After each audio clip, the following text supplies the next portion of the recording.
of the lectures in the other universities, after the 5 lectures we had in Beihang, I did a very short but still too long recapitulation. For this particular lecture, let me just remind you of sort of the main spirit and philosophy in which we do cognitive linguistics. One point is the many books, and of course there are also many articles and many conferences that have to do not just with cognitive linguistics, but specifically with blending theory, which I've been talking about a lot in the Beijing lectures.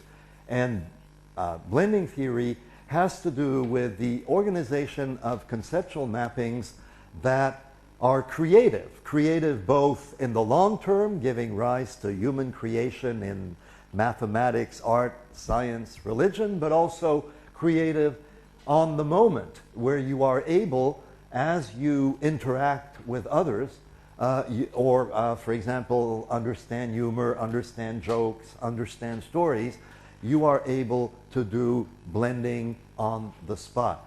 So conceptual blending turns out to be a very crucial human capacity, crucial in order to have language. This was the argument in lecture number 7, that you need the advanced double scope blending in order to have something like language, and that presumably that is how language emerged very suddenly, because the gradient of blending, the very slow biological evolution leading to slight changes in blending, finally reached the double scope capacity. So the importance of double scope blending was important, and as these books attest, they give rise to ideas not only on language, but also in a lot of other very different domains: design, artificial intelligence, music, literature, religion, and so on. The guiding methodology in cognitive linguistics in general, and in particular in the lectures on conceptual mappings that I've been giving, contain these 4 points that I repeat. I apologize to those who've heard them now 4 or 5 times before. These points that I repeat at the beginning of each new lecture in a different university. And it has to do with, number 1, language is only the tip of the iceberg. There is enormous meaning construction going on, and language gives us clues, if you like, partial prompts, in order for us, given everything we know, background knowledge and context knowledge, we can then build rich meanings with a sort of economical guidance from language, from the forms, from the grammatical forms of language. Meaning construction operates in many domains, not just language, so math, religion, technology, etc.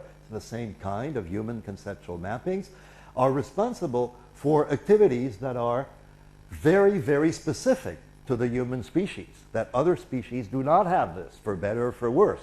I'm not saying it's better to have them or worse. I'm just saying humans have them, other species do not have them. Strikingly, the conceptual mappings are the same. So these very deep aspects of human backstage cognition operate for language, but they operate for all these other things. And the consequence of that is that linguistics will shed light on other domains and on general principles of cognition, and conversely, other domains will shed light on linguistics, because they will help linguists understand the cognitive operations that we are talking about. In its simplest form, conceptual blending takes 2 inputs and that have something in common, so that you can have a partial mapping between them. What they have in common is in this generic space. And the important part of blending is to project selectively from the inputs, and then the blended space has a dynamic life of its own, where emergent structure is created. And emergent structure is created by through cognitive processes such as pattern completion or imagination, elaboration of the blended space.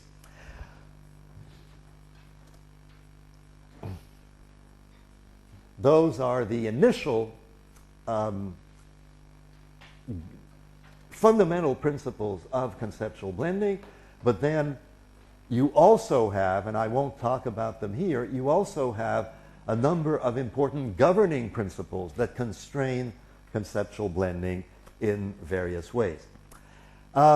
Instead of talking abstractly, I will use some new examples, examples that we did not have in the previous lectures, in order to, at least informally, for those who come here for the first time to the Beijing Forum Cognitive Construction of Meaning lectures, so I will use these cartoons but to illustrate the notion. The cartoons are not just jokes, they're actually political cartoons. So they're published in newspapers in order to make a point, in order to defend some opinion. So in this cartoon, where this firefighter is also, as you can see, President Bush, okay, because it's the Bush economic policy. So here's President Bush, and his fire truck here is the Bush economic policy, right? And you can look at this cartoon, and presumably in 2-3 seconds, you've got the point, right? The point is a pretty simple one. The firefighter should be putting out the fire that's over here. Everybody in this part of the neighborhood have their house on fire. And the firefighter has a nice big smile, very nice guy, but instead of paying any attention to what's going on over here, he's actually using the water in the fire truck to fill up the swimming pool of the rich people. Okay, if we interpret that literally, we say, what is this about? It doesn't make any sense. This is a crazy firefighter. He doesn't know his job. Why is he filling the pool? And so on. But of course, in fact, what we do immediately here, because we know the context, we know this is about politics, about the American government, and so on, we decompress.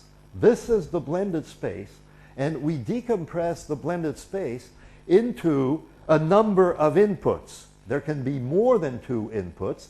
In the basic schema, there are 2 inputs, but in reality, there are usually more than 2.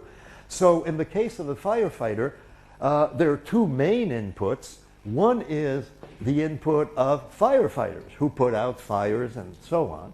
And the other input here is the input of American politics and government, where you have a president and you have a government and you have economic policies that, of course, have the goal of making the people happy and richer, if possible, and so on. Okay? So that's the decompression. From the blend, you decompress into the 2 parts. And then, of course, in the 2 parts, you see that over here you've got the firefighter and using, his truck for the pool. And over here, you've got the American policy. Now, the input that you actually know about firefighting, the input that you can bring in from your background knowledge, is that firefighters need to put out fires. Their job is not to fill swimming pools. Therefore, in the input that you know about firefighters, you have firefighters putting out fires. But in the input, in the blended space, of course, that you create over here, in the blended space, you have the firefighter filling the pool. And as a result, you run the blended space. You do the elaboration on the blended space, and you say, well, this firefighter is not doing, what he should at all. Obviously, he likes the rich. The rich have no interest in the neighbors on the other side. And in the blended space, if you push this, you could analyze this cartoon for a long time. It would become boring. But you can see this is a very strange neighborhood, because there's a fence, and the houses catch fire only on the other side of the fence. Nothing happens on this side of the fence. On this side of the fence, the rich people are not even aware of the existence of the poor people. And furthermore, the firefighter is not aware that there is a fire. So it's a very strange scene. Of course, it is meant to refer to the input in real life where the rich live in very different neighborhoods from the poor. So it's not just a fence that separates them, it's actually a long distance. And the transfer of inferences here is that the economic policy, the government's attention and energy is corresponds to the water, and the water, instead of going to help the poor, of course, is going to help the rich, but the rich don't need it. They already have a swimming pool that's full of water, and they don't care, okay? So the message comes across very fast. Now, this example, like many others that we've seen, you know, in the last 9, 10, in the last 8 lectures, they have the characteristic that in the blended space, you have a compression to human scale. Human scale means something here that you can apprehend directly, something that you know about. You know about houses, you know about fires, and so on. It's not abstract. One of the inputs here, of course, was economic policy. That's an abstract input where people can argue and can be, you know, very specialized, and you don't know what the right economic policy would be. But in the blended space, you immediately see that this is a crazy economic policy, one that is completely at odds with the interests of the people. So, compression of something diffuse and complex, like economic policy and government, to human scale is exactly what blending does. And again, in previous lectures, we've seen that that can happen for grammatical constructions to human scale, compression to human scale. It can happen, the lecture yesterday on material culture. You build material anchors, you build watches, dials for airplane cockpits, and other instruments, and you make the world usable in a direct way instead of having to do complex and, in fact, impossible computations. Here's another example, also Bush. Bush is very, very popular in cartoons. He's not popular in the country, but he's popular for cartoonists because they can always make fun of him. So, this is a blend. And you can see Bush is playing a game with this Middle Eastern sheikh of some kind. And the blend consists in taking as one input, of course, the supposedly simple game of checkers, and on the other side, the very complex game of chess, so that you end up with this bizarre game where some of it is chess and some of it is checkers. And so in the blended space, they're playing this game. Now, the bizarre thing, if you like, is that this player is not aware that this is a chess game. So he's playing checkers. In other words, he's playing the completely wrong game. He's not just a bad player. He's actually such a bad player that he's playing a different game. And therefore, he's completely out of his depth. This player is thinking of the chess move, but also is very puzzled to see these checker pawns or pieces on the board, wondering what's going on. What else do I have? Oh, it's another. I didn't do this on purpose. I have 3 Bush cartoons that just I didn't even do it on purpose. There's so many Bush cartoons. Okay. This is a way, since some of you are also probably have some interest in American civilization and American culture. This is a way of seeing one aspect of it, and this has to do with the current situation in which, on the one hand, the American president George Bush is considered very close to fundamentalist religious thinkers, okay? And he is considered to be opposed to, well, of course, abortion and so on, but opposed to stem cell research in particular, and also to scientific research on global warming. So that's been one of the criticisms against the president. So in this cartoon, you have a blend of actually several inputs. I don't know if you can spot all the inputs informally. On the one hand, there is, as one input, there is the input of Adam and Eve in the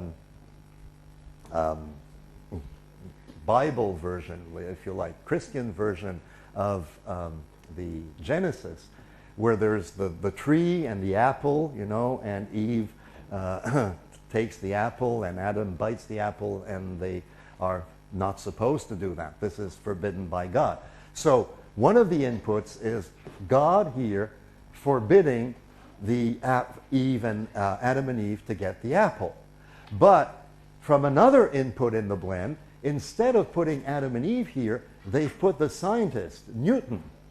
This is the physicist Newton, and there is a story, as you probably know, of Newton discovering his theory of gravity by seeing an apple fall, or having an apple maybe fall on his head. And he says, oh, the apple is exactly like the moon, and it's like the planets, and all this is the theory of gravity.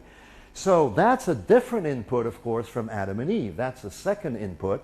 And then there's a third input. We see this is supposed to be Bush, so the third input is, of course, American public life, with the president, the people, the controversies about stem cell research, global warming, and so on. And you put them all together, and what you get, of course, in the blended space now, you get an image of President Bush here, who takes himself, who thinks he's God, and is going to prevent people from taking the apple, the Adam and Eve apple. But also, since this is now the apple of Newton, it's science. So it's a God here that would be against science. But also, it's a God that is completely irrelevant, because Newton does not pay any attention to him and doesn't even notice him, and it doesn't matter. What's going on here doesn't matter. Science is going to advance anyway. So in this blend of at least three inputs, there are even more if we look closely, the cartoonist is able to transmit his message immediately. Okay, again, because as humans we look at that. If we have the background knowledge, we're going to be able to produce the blend instantly, and to run the blend, and to understand the consequences. It's also maybe it's also relevant to note here, with these funny examples, that none of them is a metaphor in the simple sense of standard metaphor theory, as in Lakoff and Johnson, where you had just a source and a target. Okay, here you don't have just a source and a target. You have several inputs, and they are blending into a novel blended space. So it's not, you know, just a metaphor that's operating. And same thing, of course, for the case of the game. Okay, you don't have a source domain projecting to a target domain here. You've got inputs that are being combined, that are being blended. Yesterday, I think, at the previous lecture, the lecture was on material culture, and I talked about various kinds of devices, like dials on airplane cockpits and watches and so on. There's one that I did not mention, but that is very striking as a powerfully compressed blend, and that, of course, is the abacus. Okay, that I'm sure people still use the abacus in China? And then you know a lot more than I do about it, because you've probably used it in school. And you can see that what the abacus is a material anchor.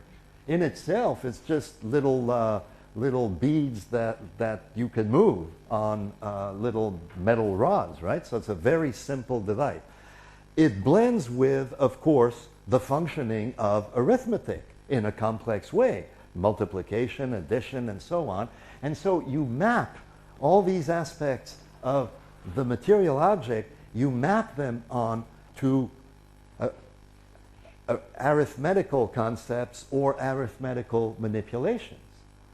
And so in the blended space, what you have is, in the blended space, you have the operation of the abacus that you know how to run. And as a result, in manipulating the abacus, you're actually doing operations in the other input, in the input of mathematics, of arithmetic and multiplication, addition, and so on. Okay? So now, just like the other cases that we saw yesterday, the cases of the watches and dials and so on, this is something that is elaborated by a culture. It gets discovered by a culture.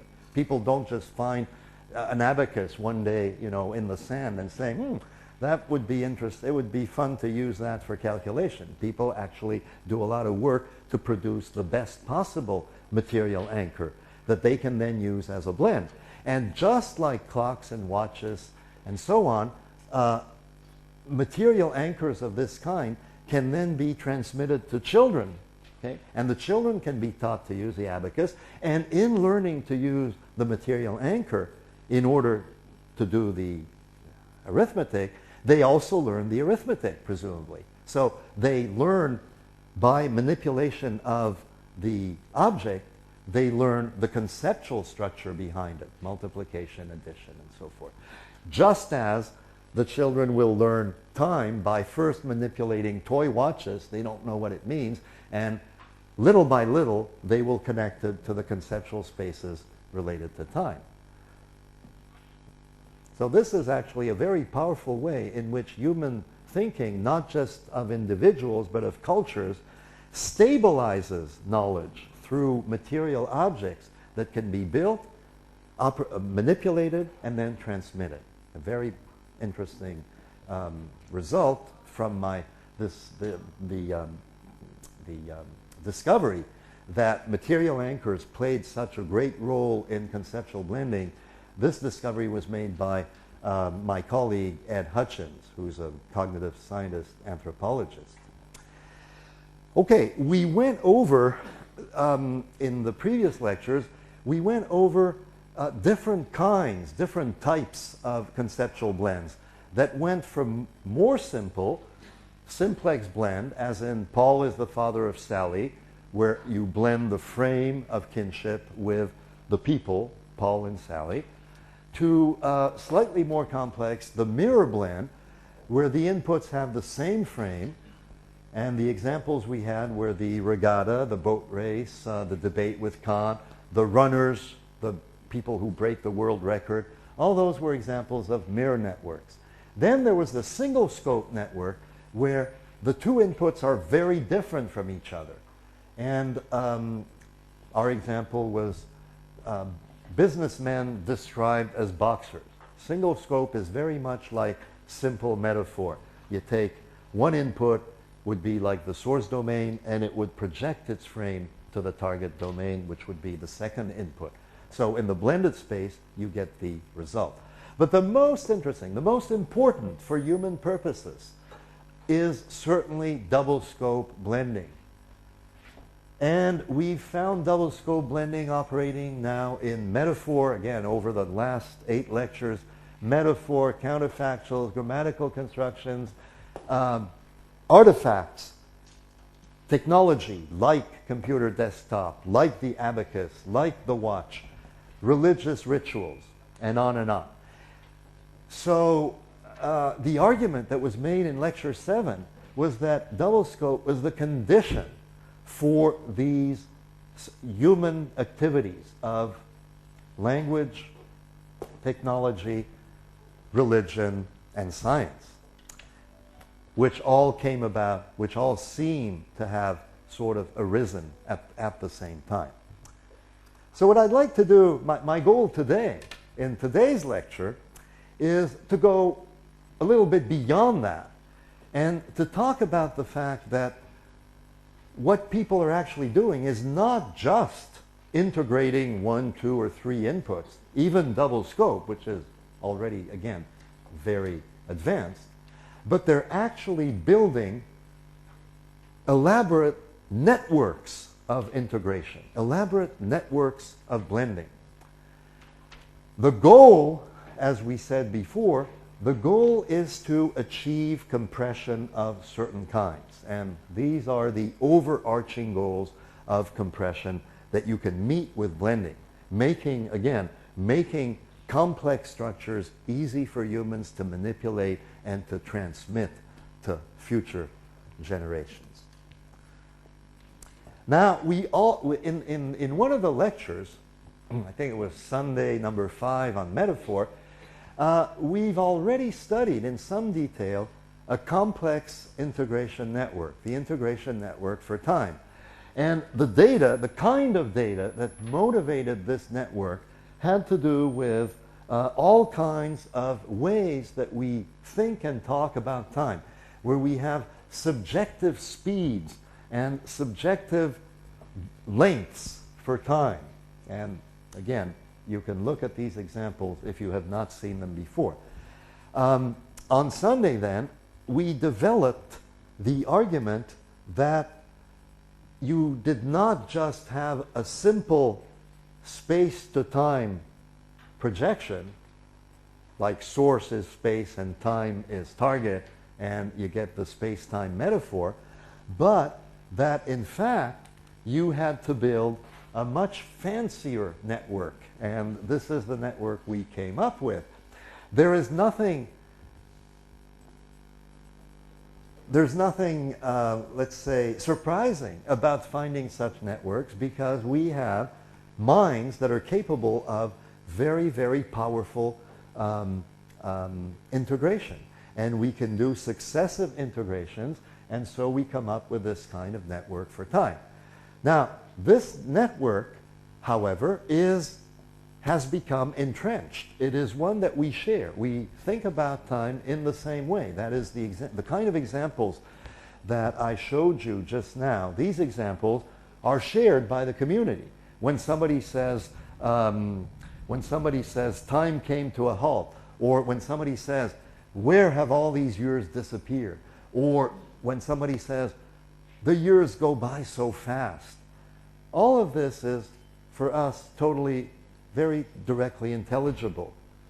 And it's because we share this actually elaborate network of construction of time. So it's culturally shared and culturally transmitted, learned by children. In the same way, in another lecture, we touched briefly on the evolution of the concept of number in mathematics. And we found that you went from these initial pretty simple conceptions of number, 1, 2, 3, or numbers on a line, or baskets with 1 egg, 2 eggs, 3 eggs. We went from that to more and more sophisticated notions of number. And rational here is the last one on this screen, but it continues. Rational gets blended in turn with other things. And so the number, the concept of number continues to evolve. Now, a mathematician who has this rich conception of numbers does not just have the last blended space at the end. If they had only that, nothing would work. The blended space by itself is very simple and does not in itself contain the notion of complex number. In order for this to be efficient mathematically, you have to have the full network. So you can look at mathematics. This is what I have done, but also what Lakoff and Nunez, for example, have done in their book on mathematics. You can look at mathematics as evolving to produce these successive notions of number. But you can also look at the mathematician as having unconscious knowledge of this elaborate network. He doesn't just know irrational numbers. He knows how they connect to rational, how they connect to proportions, how they connect to the number line with zero, and so on. Okay? Again, just like the time network, this is an elaborate network of integration, but that is shared. It has been developed culturally over time. Okay? And then everybody who does mathematics basically has this kind of network psychologically. Now, this afternoon, I'd like to look at cases where we get similar networks, but we construct them on the fly. We construct them as we go along on the basis of, things that we're told. These are others that we had seen before. I'll skip that because I see that time is moving. So let me take a couple of examples of building up integration networks. Here's one. It's a little passage from a literary biography. The writer is reminiscing about his life, and he's reminiscing about his father. And here he talks about his father, but the situation is the following. He happens to be, let's say he's about 47 or 50 years old, okay? And he's now getting this writer, this author, and he has a picture of his father on the wall. And the picture of the father was 36 at the time the picture was taken, okay? So the father, 36, much younger than the man now. However, when the father was 36, I guess, he was 13, and he says, at 13, I was easily fooled by clothes. And the father had this cassock that was for old men. And so to the 13-year-old, the father, even though the father was only 36, but to a 13-year-old, the father seemed like a very old man, even though he was actually only 36. Okay. So he looks at the picture, and then he says, sitting now, this is the author now. The author is now sitting, he's looking at the picture, sitting now in another dusty room, its air thickened with pipe smoke of the same brand. He smokes the same tobacco that his father used to smoke. I find myself staring back puzzledly at a man much younger than myself. His hair is black and thick, his skin unlined. What he's looking at is the photograph, but now he sees the man. And then he says his preposterously old clothes only serve to underline his youth. As he returns my gaze, now here's where the crucial part, he returns my gaze. So the picture is the father who's now looking back at the man. And he is astonished. Okay, that's the funny part of the blend. He is astonished to find himself the father to this bulky, balding fellow in his 40s. Okay? You understand what's happening here? The father suddenly says, can this be my son? I'm 36, and here this old 47-year-old guy. But of course, all this is going on in the mind of the author. The photograph has no mind. So this is a construction of the author, and it's a very easy construction for us to build. Again, it's a complex integration network, and it's being built by producing successive mental spaces and successive blends. So very briefly,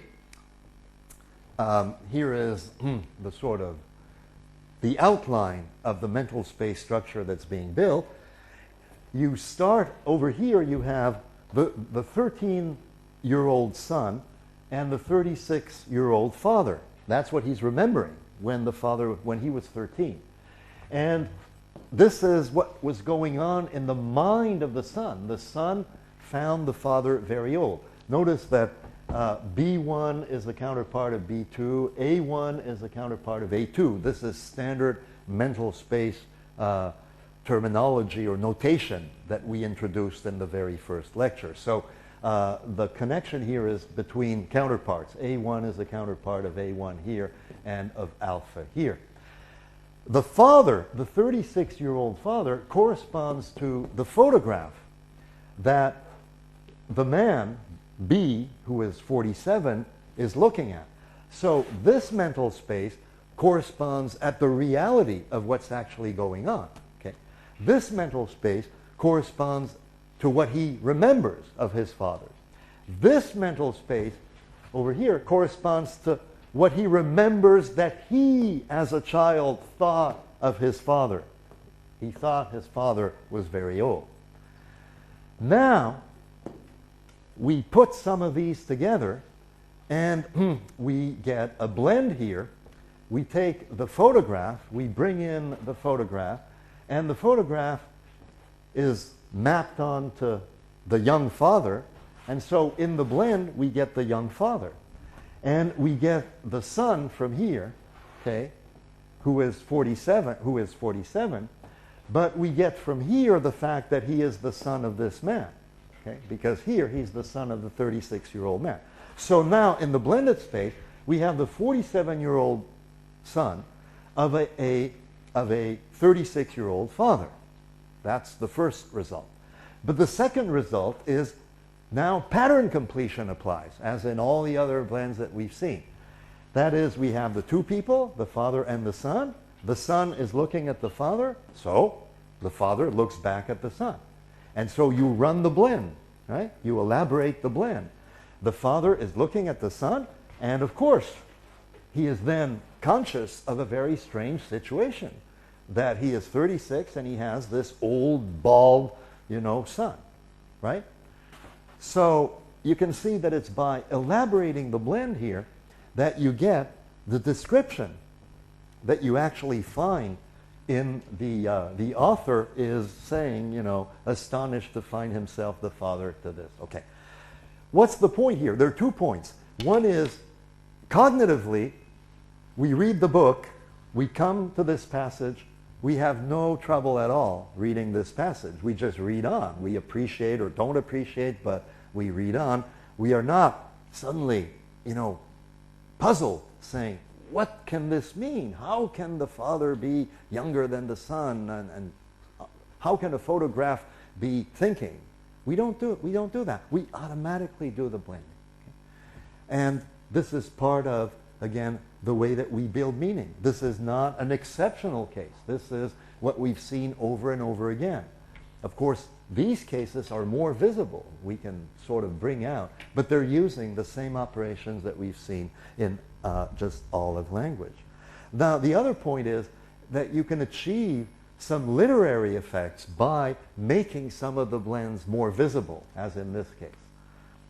I have an example here, in fact. Here's the example that sort of underscores that. Up here you've got examples that are just standard grammar, standard linguistics. Some of these are from Len Talmy. My tax bill gets longer every year. We've talked about that example several times. The trees were taller as we went up the mountain, okay? The trees are not growing tall. It's different trees, and then there is compression of analogy into identity so that you treat the trees as if they were the same trees in the blend, just growing. And over here, the modern pronghorn runs as fast as the ancient pronghorn. Again, this is a compression in language. Pronghorns are animals. There was not one modern pronghorn and one ancient pronghorn. There were many, many pronghorns over, tens of thousands of years. We compressed them into one ancient one and one modern one, and then we compare them. So we have compression. Now, these things are just ordinary standard grammar. We don't even notice. Again, to explain it, we have to do all this analysis of decompression. But in everyday life, these are totally standard. This is the same thing, but pushing the blend further. So the author is traveling, and the author says the trees that had been skeletal and gray the day before. Okay? So he's traveling across America, maybe. And so the day before, there were thin gray trees. Now he's in a different region, and there are trees that have leaves. Different trees. This analogy in the inputs. In the compression, in the blend, he does actually exactly what we do here, but he does it in a more visible literary way. He says the trees that had been skeletal were coming into leaf, were growing leaves, as if it were the same trees, because he's compressed them into single tree. And then he says, and the blend becomes even more visible and more interesting. He says, the harder I stepped on the gas. Step on the gas is to accelerate in the car. You push on the accelerator, so you go faster. And he says, the harder I stepped on the gas, the faster I could make things grow. Okay? So what's happening, of course, is that if he goes faster by accelerating, then things change around him faster. But with this compressed blend, it's like it's the same thing that is changing, and changing faster if he goes faster in the car. This blend is very noticeable. This one, these are not, because these are conventional grammar, but of course they have the very same structure. This one has just been pushed a little farther. Okay. The example of the Father and the Son, it goes on. There's another interesting blend. I will skip it for now because time presses. And it does get, at one point, I'll show you this one just quickly.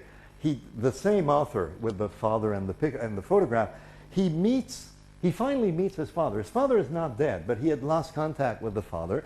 And one day he meets his father, and his father has changed. Father is very different. And so you can see the report here. He's facing his father now, his real father, in the chair.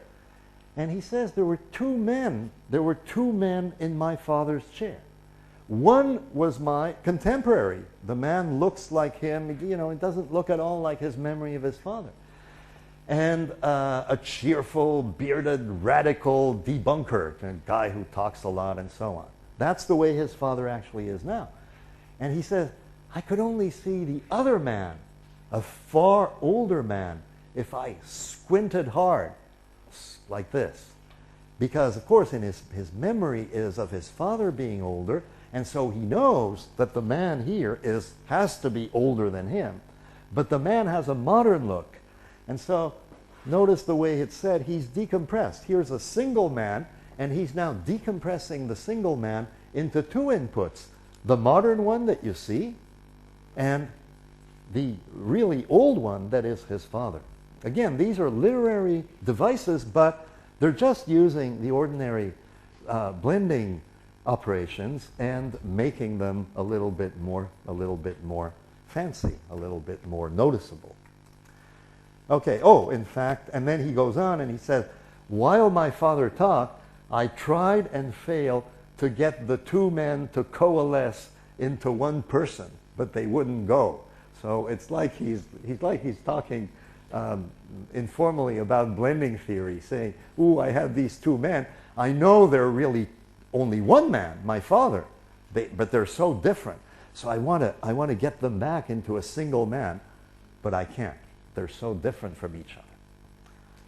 Okay. And it goes on. And we'll skip that for the moment. And we'll go on to what's in your, more explicitly in your handout.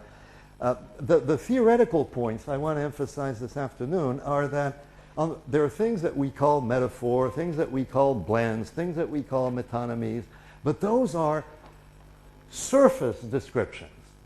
And they don't really cover coherent classes of phenomena. When you say metaphor, many different things are metaphors. When you say counterfactual, many things are counterfactuals. And on top of that, many things are simultaneously counterfactuals and metaphors and metonymies and so on. So the names we have are not good theoretical names. They're impressionistic. They've been inherited from a tradition of figurative speech, metaphor. What's actually going on is that you have, in any given product, in any given data, you have many compression operations that are at work. And as an analyst, as a linguist, or as a cognitive scientist, you need to find out behind the surface of the data of the language, you need to find out what operations are actually at work. It's uninteresting and, in fact, it turns out incorrect to say, oh, that's a metaphor, so I understand it. Or that's a, counterfactual, so I understand it. No, because, in fact, you need to unravel the exact functioning of the mapping and to see how the emergent structure is produced. So, here is an example. This is an example that I found, I forget, 2 or 3 years ago in the newspaper, and it is apt today because I think China just enacted a similar law, right, on May 1st. I was prevented from smoking in a restaurant because they told me, oh, the new law, now you can't smoke anymore. I thought China was the only place where I could still smoke. I live in California. France also has a law like that. Now there is nowhere in the world for poor smokers to go. They are thrown out of every restaurant. So anyway, in the newspaper, here is what they were saying. This is when in California you had the same laws in China, saying no smoking anymore, no smoking in bars, no smoking in restaurants. So no smoking signs were tacked up in bars all over California yesterday. And hardcore smokers, people who smoke a lot, who like to smoke, were so angry. They were angry about this law. I sympathize. They were angry, so angry, that if they had been allowed to light up means smoke, if they had been allowed to smoke, the smoke would have been coming out of their ears. They would have been so angry, the smoke would have been coming out of their ears. Now, of course, this is a joke, right? But we read it and we understand it immediately, and we can think, oh, that's a funny way of talking about the smokers being angry, right? We don't have, again, we build the integration network on the spot. This, contrary to the time or number example, this is not a conventional network. This is not one that we've used before. But if we start to break it up into pieces, we find that actually it has properties of networks that we know, that we are used to. So what are they? How do we get this one that is novel using bits and pieces of networks that are more entrenched, more conventional? Well, the first one that's really important is actually the anger network. Some of you may have read in George Lakoff's book, Women, Fire, and Dangerous Things, you may have read one of the, I think it's one of the appendices, it's at the end of the book, and it's a case study of anger, the metaphors for anger. And it's work done with Covexes, and it's very nice work on the data that motivates the anger metaphor. In working further on anger, Mark Turner and I found evidence that the anger mappings constituted another conceptual blend with 3 inputs. So you have in the anger metaphor, you have 3 inputs. Do you all know the anger metaphor? Like you say, the kinds of things you can say is that he was really angry. He exploded with anger, or he was steaming with rage, or he was hot under the collar, or again, as in the other example, he was so angry the smoke was coming out of his ears. You can say that. Now, there are three inputs. One of them is the input of heat. It's the idea of something cooking in a pan, let's say, and that's boiling, and the cover is on it, and so it's building up pressure, right? It's a liquid or substance that's building up pressure under heat, producing steam, and that could explode. This is projected to the emotion of anger itself. So the pressure corresponds to the degree of anger. The more angry you are, the more pressure there is in this domain, this metaphorical domain that is linked to anger. The steam is a sign of anger. When you see that somebody's angry, well, in this blend, you see the steam coming out of the person's ears. And there are orifices, that means holes out of which the steam can come. In this domain, it's things like teapots, or that have these holes. In this domain, it's actually people have ears or mouth or something like that.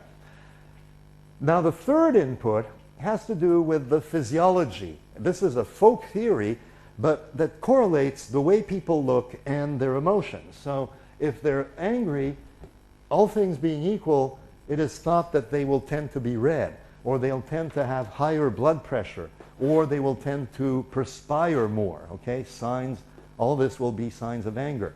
The explosion that you have here would map onto the angry person, which shake, could not control their movements, and so on. So those are the three inputs. And when you put them together, then, you have the conventional conceptual blend of anger, where these three blend in such a way that anger is something in the body that builds up, that boils, that makes pressure, and that can produce steam and come out. Okay? Very conventional blend in the language. Now, a second aspect here is the smokers. When it says if the smokers had been allowed to light up, they would have they were so angry the smoke would have come out of their ears. Now, this is related to a type of counterfactual that we have seen in previous lectures. This is the so-called Zoloft counterfactual, where they say if they were still alive, the parents would plead for mercy for their grandson. Remember, this is the case where the grandson murdered the grandparents, but the father comes along and says, please, don't give him a harsh sentence, because the grandparents would defend him if they were still alive. So we have a blend in which the grandparents are dead because they've been murdered, but they're also alive and they defend the grandson. And this is possible with blending, and you obtain, this is considered a good defense for the grandson. Now, in the smoker case, we find exactly the same thing being done, because in fact, remember, the reason they're angry is because there's a smoking ban, because there's this new law about smoking. And so they're furious, and so they cannot smoke, right?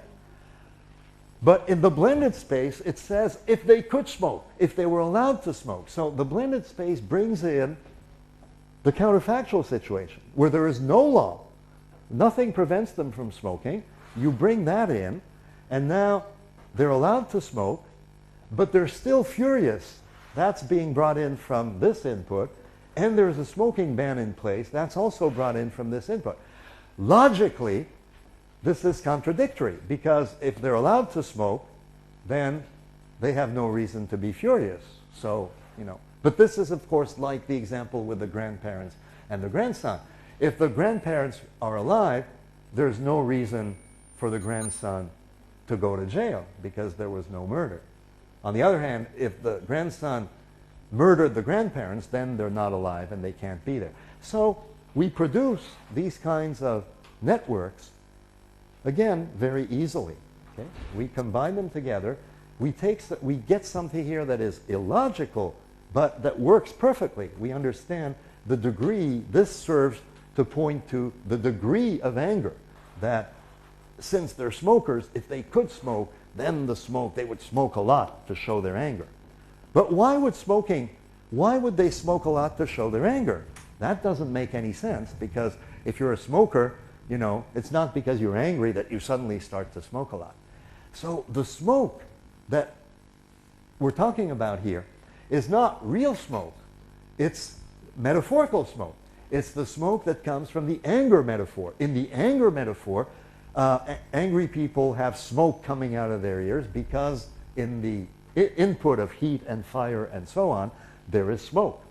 So cleverly, of course, what's happening in the newspaper little paragraph is they're combining the real smoke of the smokers, they're introducing it by bringing it in from the counterfactual space in which they would be allowed to smoke, and then they're combining that with the smoke of the smoke from the metaphor of anger. So this is the space of anger. In the blend, in the anger blend, angry people, signs of anger give you fumes. Those fumes are mapped on to the smoke in the body of smokers this time, real smoke of people who smoke over here. And the degree of anger that was metaphorical over here is mapped on to the actual amount of smoke that the smoker has. And now you do another blend, and in the other blend, you now have a very strange situation. The smokers, because they are angry, have smoke coming out of their ears. But also, it's counterfactual because, in fact, they're not allowed to smoke. So they would have smoke coming out of their ears if they were allowed to smoke. But the smoke coming out of their ears would be this metaphorical smoke. Now again, when we read the little passage, we construct all that automatically. It's not hard for us. It's a novel network that we construct. If you look at all the spaces, in order to understand the three-line paragraph, we've built immediately, on the fly, we've built all these mental spaces. Those are the ones I showed you. The anger metaphor over here, and you blend it with the smoker space, you get another blend, and then again you blend that with the Zoloft counterfactual space, and finally you get the result of these smokers who are also non-smokers, angry, smoke coming out of the ears and everything. Why go into some detail here? To show you sort of explicitly that, of course, we do this very naturally in reading text. In the two examples I gave you, you build these spaces very easily. So you build complex networks. You don't have to have them already entrenched, as in the case of time or in the case of number and so on. You can build new ones. You have creative ability. This is very creative, both on the part of the person who writes it, but also you have to be creative in order to understand it. Because if you just tried to understand literally what it says, it would make no sense at all. So your mind has to go and rebuild all this series of blends in order for this to be funny or to make sense. Okay? One last example from literature about these networks, and I will go a little bit fast on this example because it's a long one. This is an example from Shakespeare, and the only part we have to look at very closely is this last part here, which says, "Poor boy, he smiles, as who should say, had death been French, then death had died today." Now, you need a little bit of context to understand this. What it means literally is that if death had been a Frenchman, had been French, then death itself would have died. Okay? A little bit strange. Now, the context is, this is in the middle of a great battle between the English and the French, the English against the French.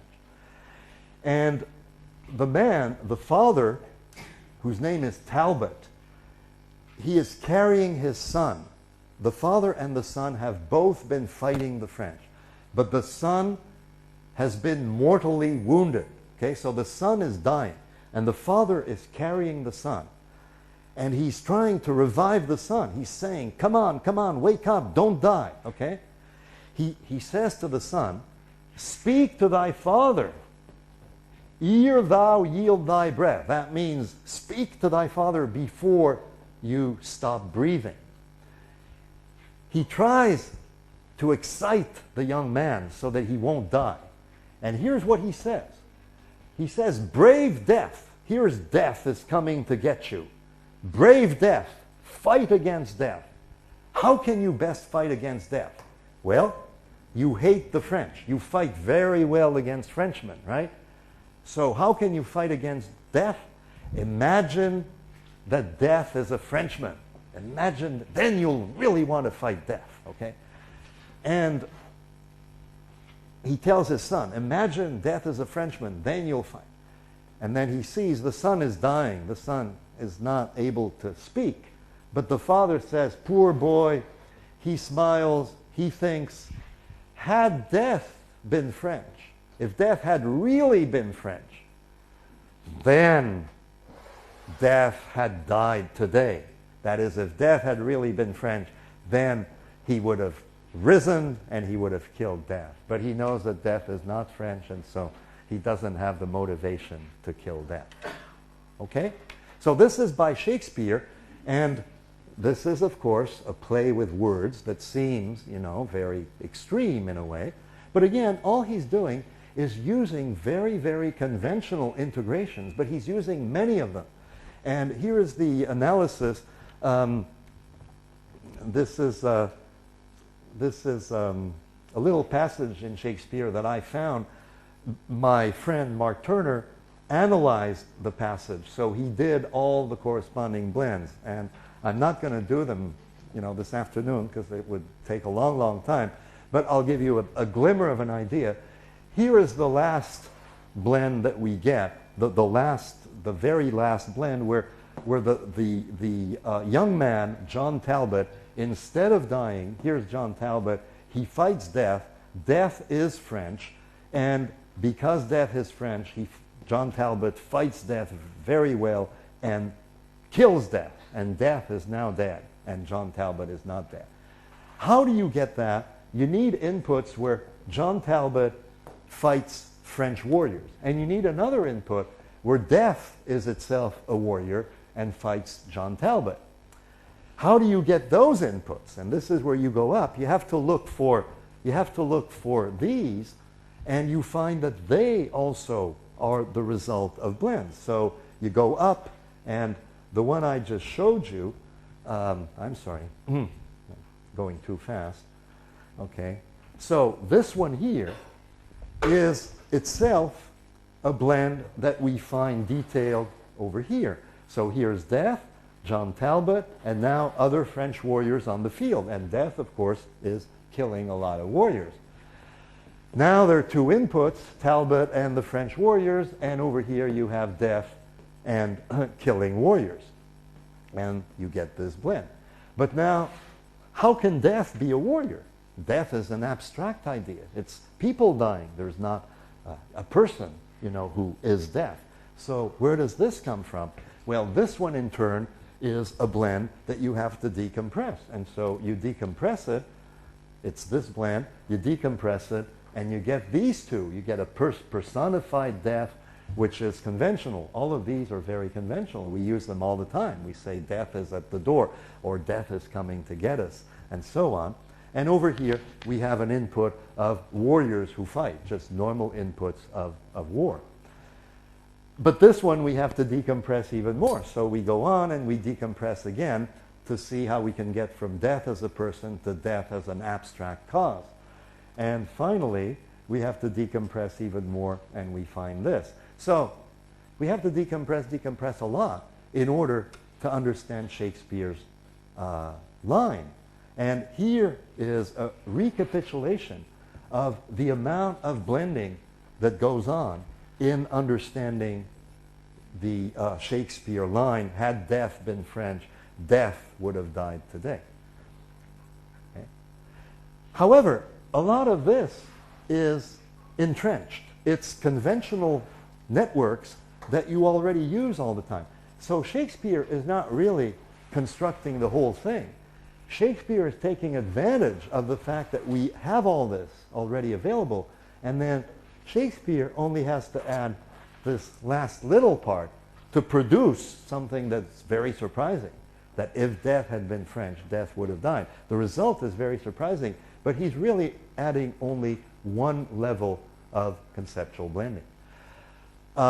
The consequence for linguistics and for cognitive science is that when you have a piece of text, whether it's Shakespeare or the example of the photograph on the wall with the father, from the point of view of what's happening in backstage cognition, you have to think in terms of building pretty fancy networks. The example with smoke in the ears, again, we understand immediately, but we're quickly building a complex network. People who listen to Shakespeare, Shakespeare has blends, blend after blend after blend.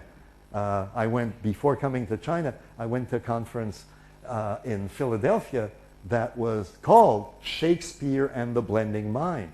So it was about the connection of conceptual blending in cognitive linguistics to the study of Shakespeare and other poets, of course, and other writers and other authors.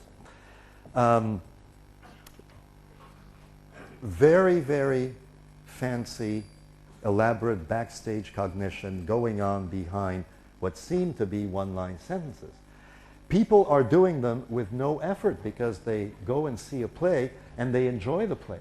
And you can see in a play how much blending is going on, because there's not only the blending in the text, but there's the fact that there is massive blending between the actors on the stage, who are people doing something on the stage, and of course the story that they're telling, where they are the warrior or the the judge or death for that matter.